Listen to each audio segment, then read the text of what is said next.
Hello everyone, स्वागत है आप सबका।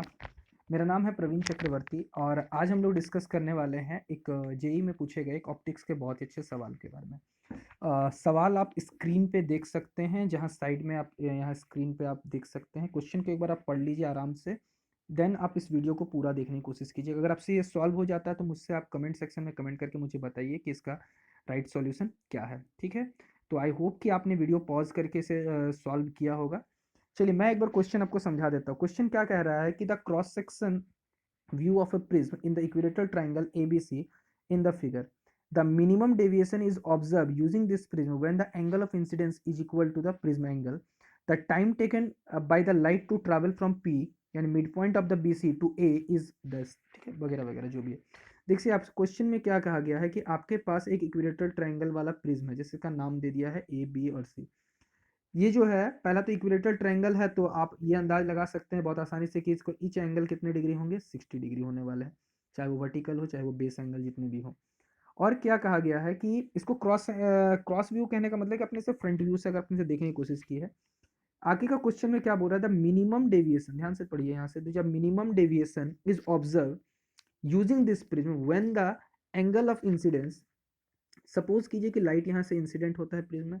आपको पता है कि लाइट का पाथ कुछ इस तरीके से होता है, बट वो रिफ्रैक्शन के बाद और मिनिमम डेविएशन जब शो करता है तो वो parallel to the base angle हो जाता है और वो बाहर आता है। ठीक है, यहाँ क्वेश्चन में बोल रहा है कि मिनिमम डेविएशन यानी डेल एम कब होता है, जब, ध्यान से समझिएगा, when the angle of incidence यानी मिनिमम को कब देखने को मिलता है, जब आपका angle of incidence is equal to prism angle यानी आई क्या होता है, ए के बराबर होता है। ओके, आई क्या है, ए के बराबर है। क्लियर है। तो इस केस में बोला गया कि जब ऐसा होता है तो लाइट जो है वो P to A ट्रैवल करना चाहता है। कोई लाइट रे है जो P to A, उसको इतना से इतना ट्रैवल करने में कितना समय लगेगा। ठीक है, मैं आपको कंसेप्ट समझा देता हूँ। ठीक है, कंसेप्ट इसको किस तरीके से सॉल्व कर सकते हैं।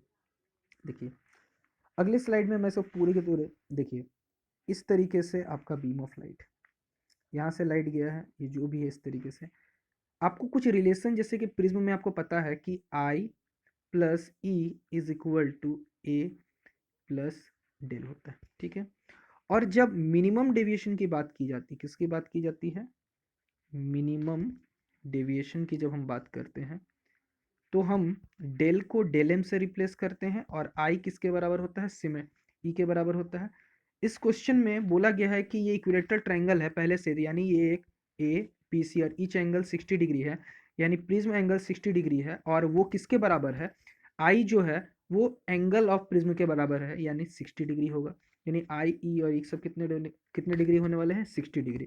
तो यहाँ से जब हम इस रिलेशन को यूज करते हैं, देखिए यहाँ से क्या है कि I plus E is equal to A plus del M हो जाएगा, यानी ये 60 plus 60 is equal to 60 plus del M, 60 cancel out हो जाएंगे, तो डेल एम आपका कितना डिग्री आ जाना चाहिए, 60 डिग्री। ओके, यानी डेविएशन एंगल कितना है, 60 डिग्री।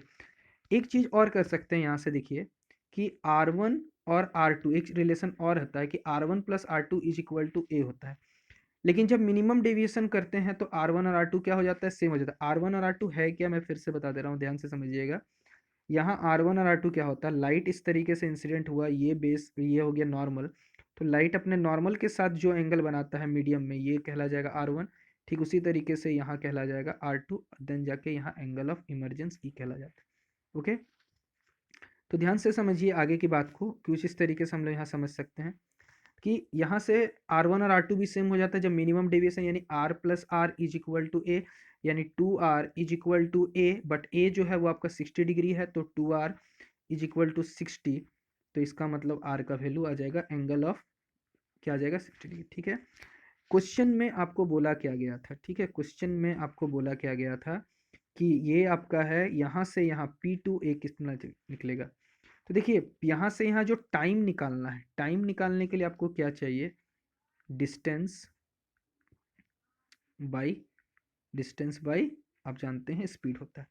अगर ये एज 10 का है, यहाँ एंगल 60 डिग्री है, तो आप इस ट्रायंगल में बेसिकली ये जो ट्रायंगल देख रहे हैं, यहाँ जो है आपका साइन 60 लगा के आप लिख सकते हैं ए पी बाई, यहाँ बी और सी था, A P by A B हो जाएगा।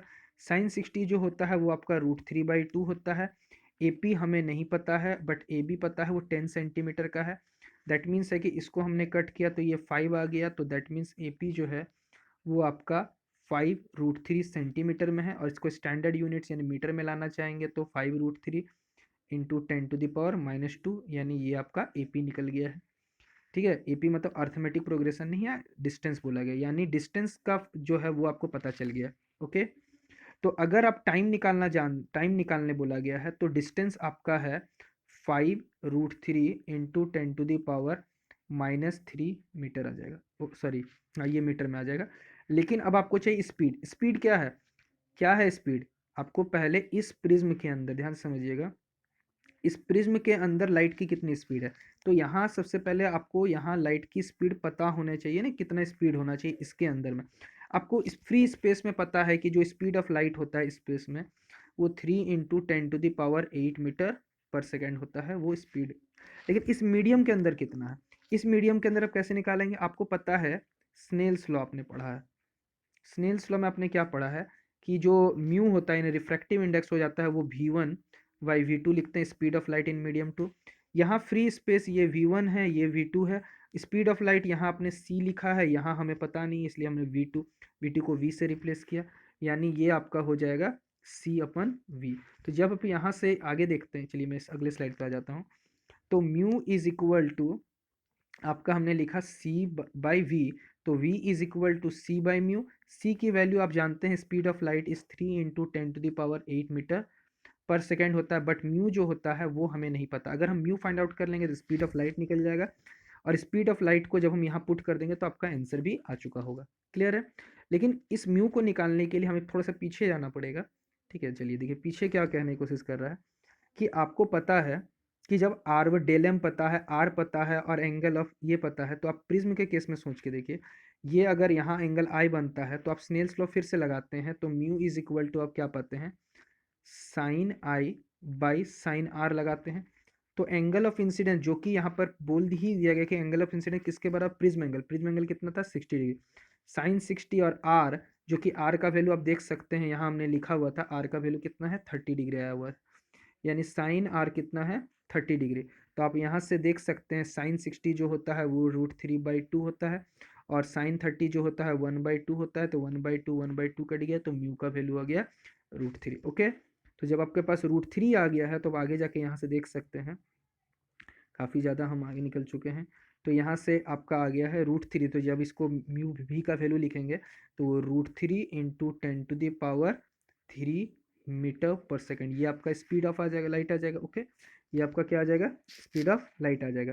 देन जब आपके पास स्पीड ऑफ लाइट पता है तो आप यहाँ से सब्स्टिट्यूट करके, चलिए मैं अगले नए स्लाइड में ही बता देता हूँ।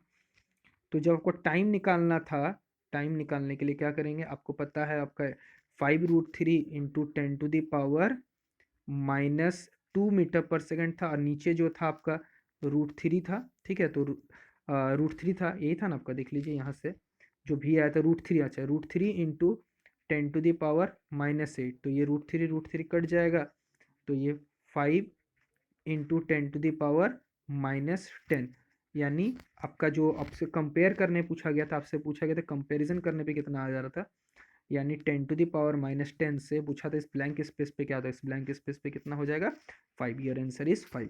क्लियर है? तो आई होप कि आपको क्वेश्चन अच्छे से समझ में आ गया होगा। ठीक है, आपको सारे क्वेश्चन अच्छे समझ में आ जाएंगे। ठीक है, तो देखिए इसका जो आंसर है वो है 5। ठीक है, आई होप कि आपको ये वीडियो पसंद आई होगी। वीडियो अगर पसंद आए तो लाइक शेयर एंड सब्सक्राइब करना ना भूलें। Thank you.